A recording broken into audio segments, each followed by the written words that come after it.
জেলায় কখন কোন জেলায় থাকি ঠিক নাই, কারণ আমি একা মানুষ, আর কেউ নাই। আর আমি যে রোগের চিকিৎসা দেই, এই রোগটার চিকিৎসা 16টা জেলার এমন একটা কোন ডাক্তারের কাছেও নাই। বলবেন কি বললেন? হ্যাঁ, আমি আপনাকে এই মুহূর্তে দেখাবো, তবে নাম্বার, আমার নাম্বারটা নিয়ে যাবেন। বলবেন কি রোগ? এই যে দেখেন, এই আসো, এবার দেখেন, লক্ষ্য করবেন উৎসব কি দেখেছেন, আজকে কিছু দেখে যান। এর দাঁতগুলি দেখেন তো উপর ভাগে খাড়া কিনা, কথা বলেন। কথা বলেন, কথা বলেন।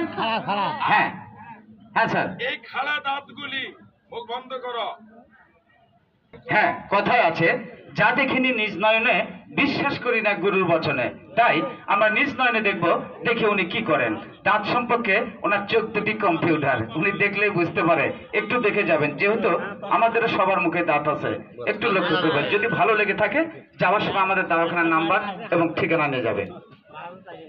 গামছা দাও। এবার প্রশ্ন করতে পারেন যে এই উঁচু দাঁতগুলি কিভাবে সমান নিচু হবে? আমি ঔষধ লাগাইছি, 1 মিনিটের ভিতরে আমি হাতের আঙ্গুল দিয়ে দাবা দেব, সমস্ত দাঁতগুলো সোজা হবে। এই চিকিৎসাটা 2টা বিভাগের 16টা জেলার মধ্যে কেউ দিতে পারে না, শুধু আমি দেই। এই জন্যে আমি এলাকায় থাকতে পারি না, তবে মাঝে মধ্যে আসি আপনাদের জন্য।